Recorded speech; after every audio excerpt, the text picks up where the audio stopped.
Hello and welcome to the lecture Up from the Inferno, Magma and Igneous Rocks. In this lecture we'll be talking about the formation of igneous rocks and how they can be used to interpret past environments as well as why they are important in the understanding of Earth processes. Okay, so the first question is, how do igneous rocks actually form? Igneous rocks form when magma or lava cools and solidifies, forming an igneous rock. This cooling process is known as crystallization. Okay, and again remember, magma is molten material or liquidus found beneath the surface, whereas lava is a liquidus material that is found extruded onto the surface. And through the crystallization process, they make igneous rocks. To get a better understanding of how igneous rocks are actually made, though, and where they form naturally, we have to understand they have to be formed in an environment where it is conducive to making magma. And so what we're going to be looking at now is what are the factors that influence the origins of magma. There are four actual variables that influence the origins of magma: temperature, pressure, water content, and composition. And by looking at these four variables, we can actually understand how magma or lava is originated, and then in these environments, igneous rocks can actually form naturally. Okay, so let's first focus on temperature. Where is temperature going to play a major role in the formation of magma and, of course, igneous rocks? Well, the first thing where temperature is the primary component is going to be in a hot spot. Okay, these mantle plumes are exceptionally hot regions of the mantle that allow for magma to extrude up onto the surface, and then you of course have the formation of igneous rocks.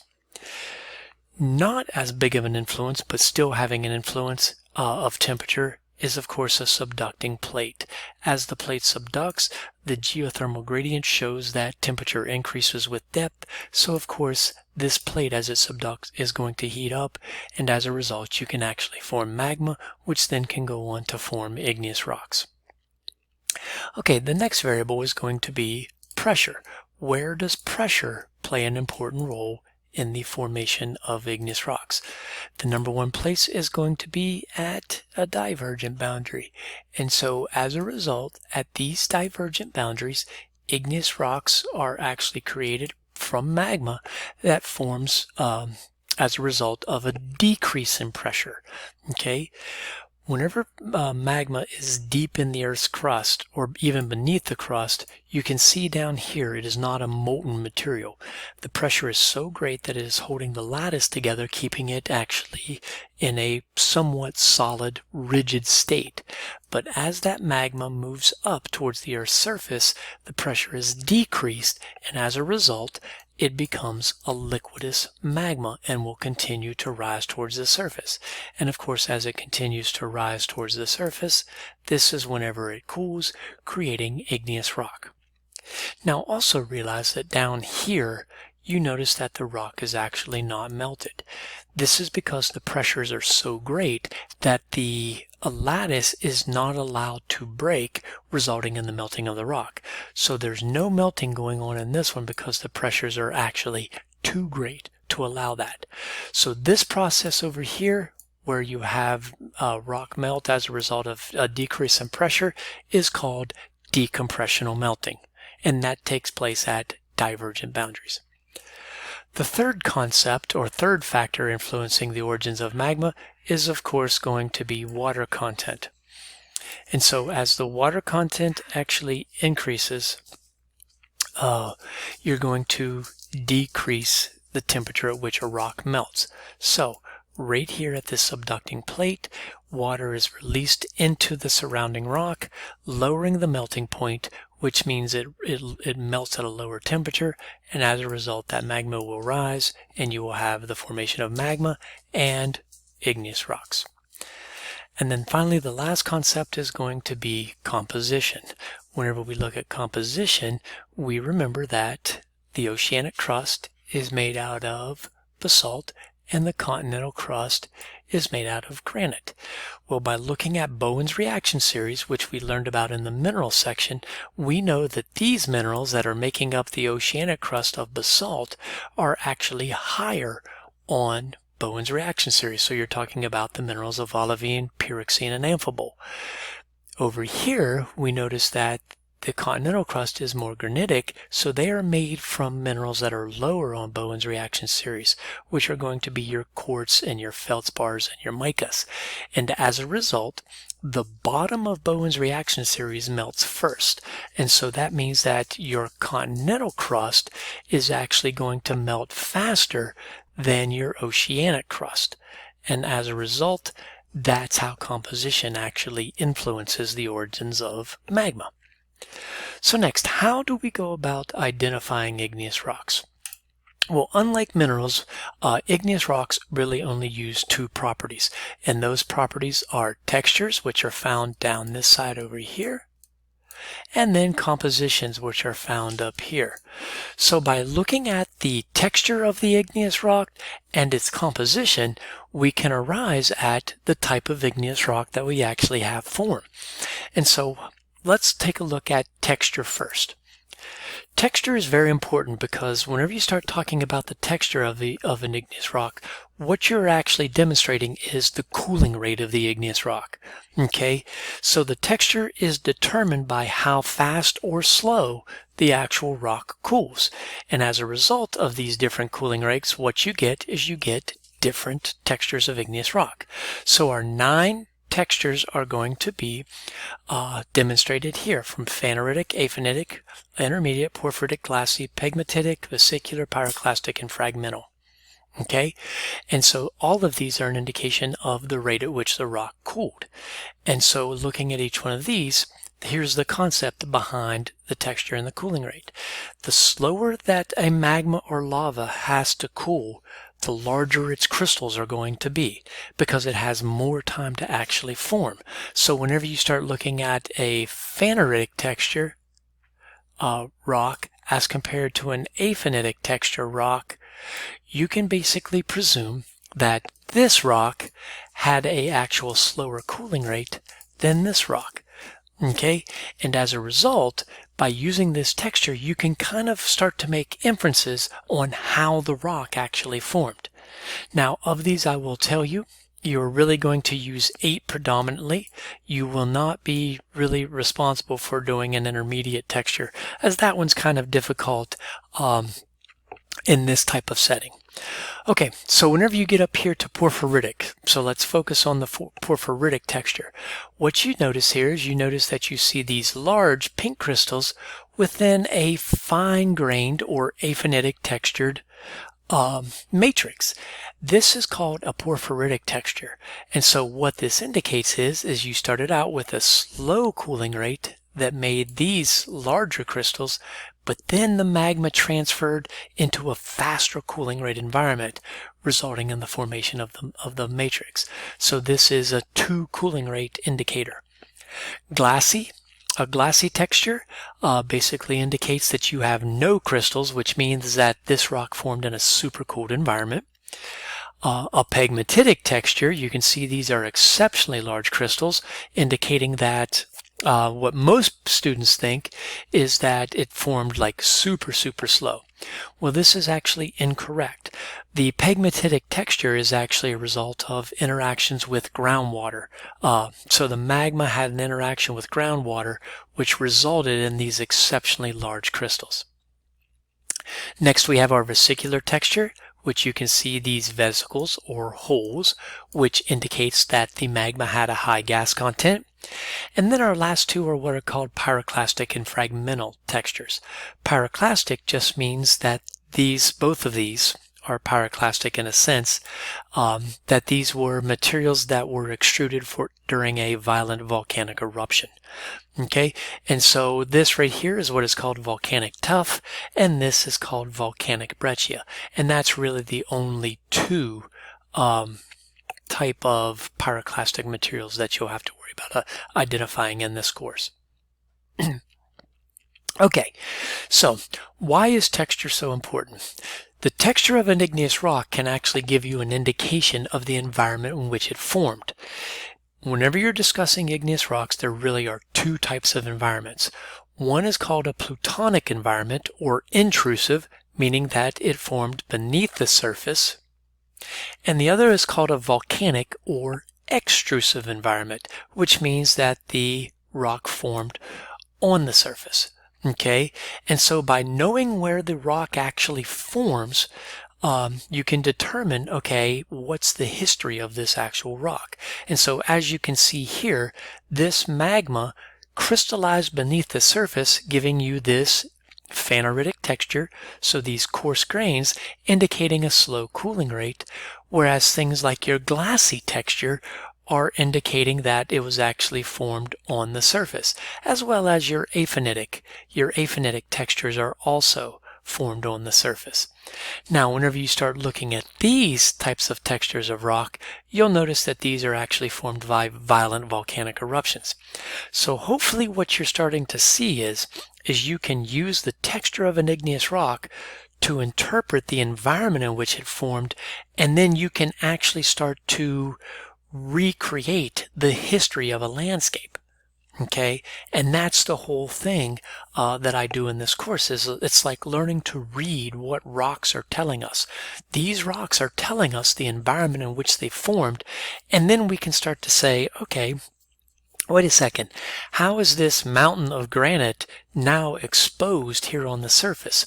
Well, because it's granite, it basically tells us that it cooled plutonically, but then all of these layers were removed by weathering and erosion that now exposed this actual landscape.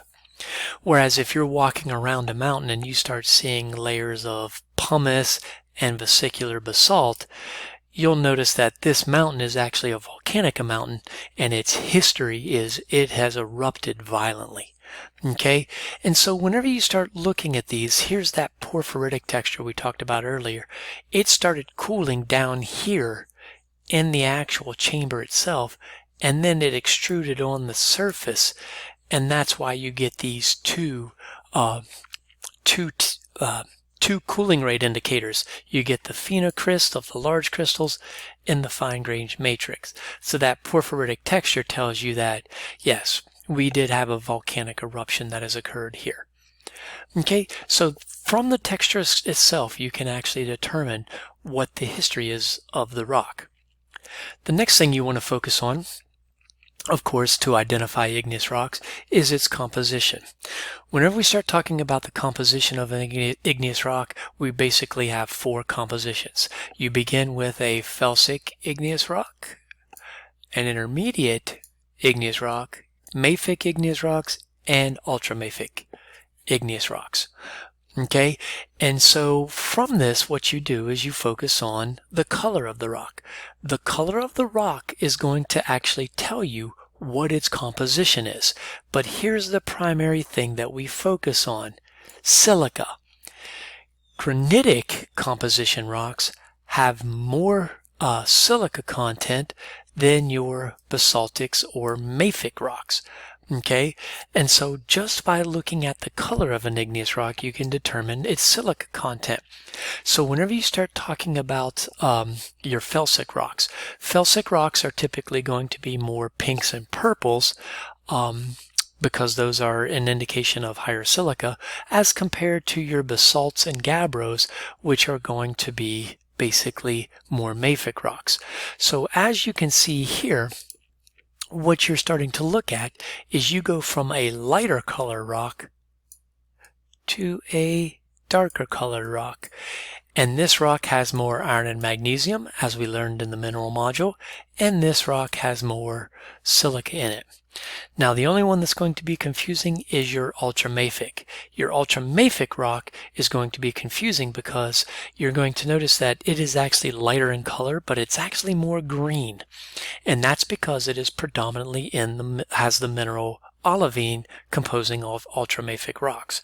Okay, so this rock right here is actually referred to as peridotite, and it's because it's so high in olivine. And the reason it's so high in olivine is it's back to Bowen's reaction series. Bowen's reaction series olivine can crystallize at a very, very high temperature. Okay, and so this is a good indication of mantle rock. That's where you tend to find your high olivine comprised rocks. And so that's what you're looking at. So by using the properties of texture and composition, you are able to identify your igneous rocks. All right, so now on to the next question.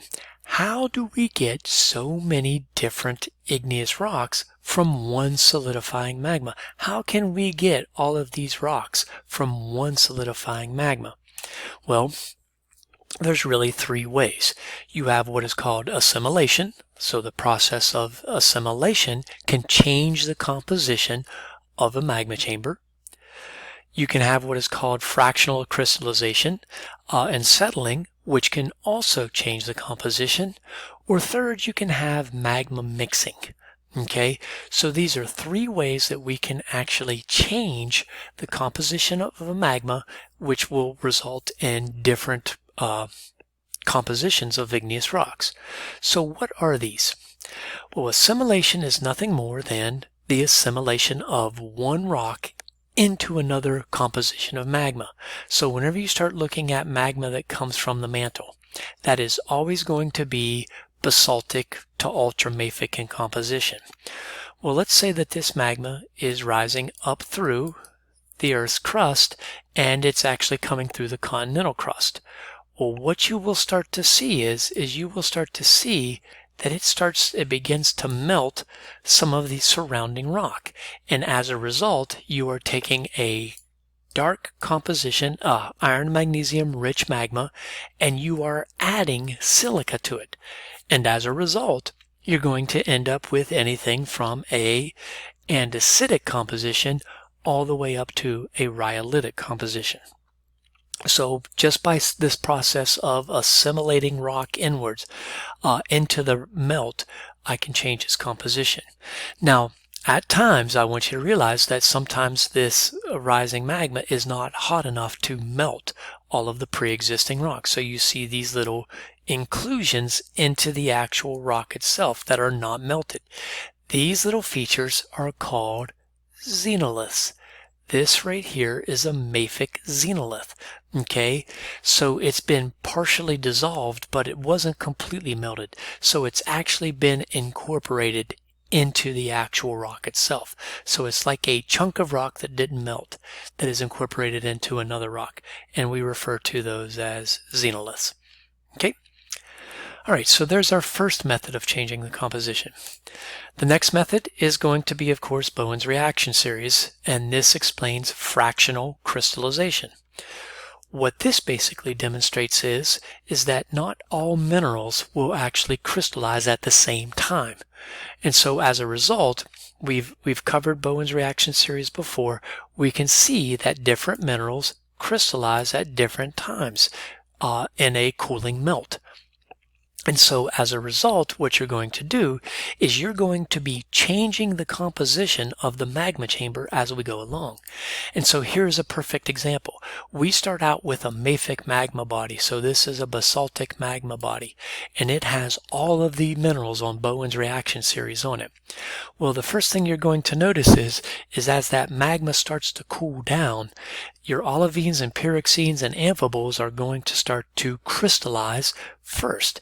And then as a result, because of density, they are going to fall to the bottom of the magma chamber.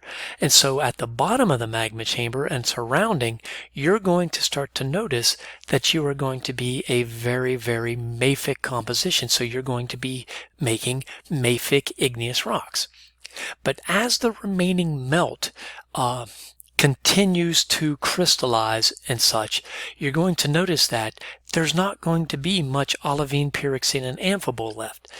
There's going to be actually more feldspars, your micas, and your quartzes left. So as you start to melt this rock, you're going to see that it's going to actually become more silica rich. So you're going to end up with more felsic rocks as it continues to actually solidify.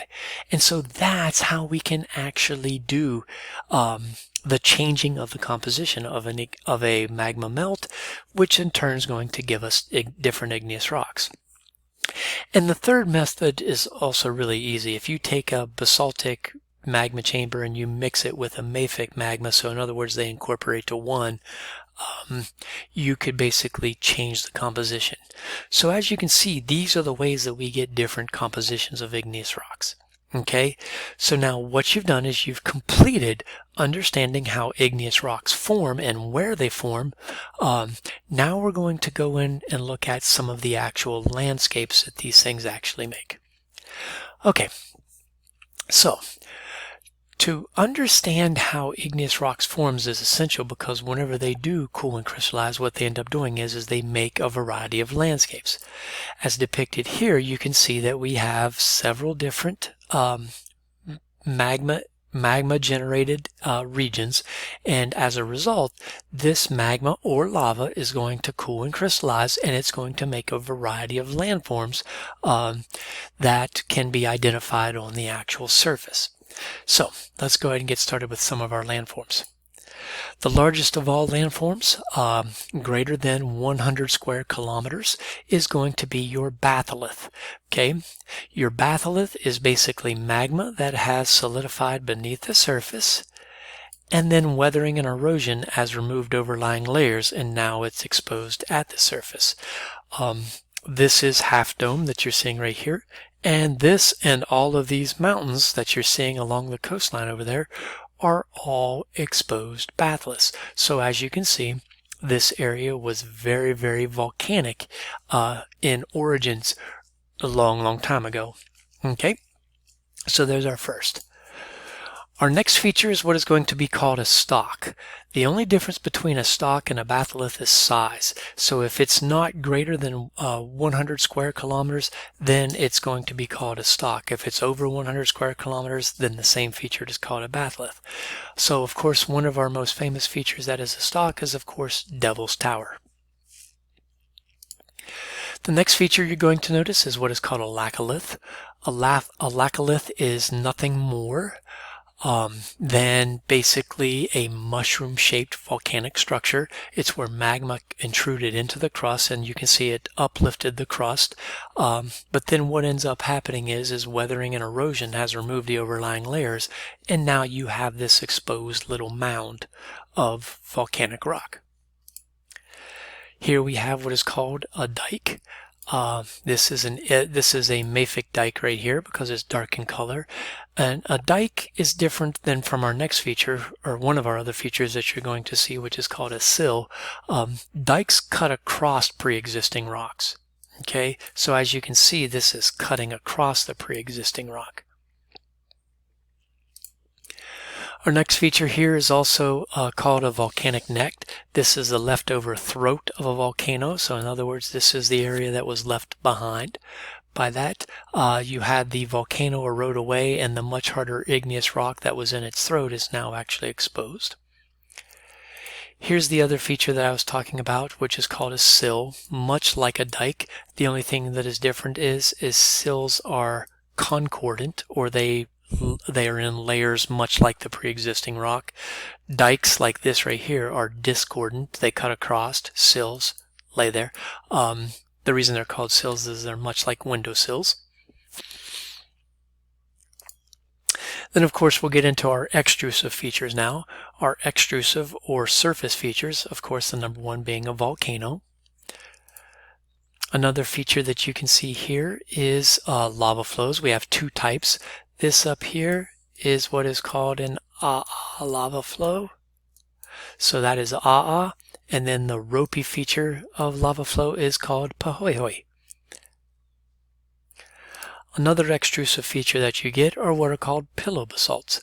Pillow basalts are volcanic rocks and features that actually form as a result of magma extruding into water. So these are a really good indication that you've had magma extrude into water, because this is what ends up forming right through there. This is a very large volcanic feature. These right here are called your basalt lava flows. So this whole area is characterized by a basalt lava flow. And one of the key things you're going to notice on these basalt lava flows is you're going to notice, that you have these special types of columns. So this is referred to as columnar basalt. Okay, and because these things are columns, this is an indication that you've had contractional cooling. And of course, one of the more famous areas is Giant's Causeway between Scotland and Ireland. These are columnar basalts right here, and again, they're caused by uniform contractional cooling. Another extrusive feature that you can actually get is you can actually get your tuff deposits. Or your pyroclastic deposits. This can also be pumice as well, so it can be pumice or tuff, and with that, that's an indication of very, very violent eruptions. Or you can also have obsidian. Okay, these are obsidian deposits, which are another extrusive feature, which again is a sign of rapid cooling, either being on top of a lava flow, or as in this case, an indication that molten material was extruded into the atmosphere and the molten material supercooled, forming this actual obsidian. And then finally, one of the last things that you're going to notice here, these right here are your pyroclastic flow deposits. A pyroclastic flow is a sign of a very large volcanic eruption, and so that's how that basically forms. So, okay, well, this concludes the lecture, and I hope you got everything that you could from understanding the formation of igneous rocks and the landforms that form as a result.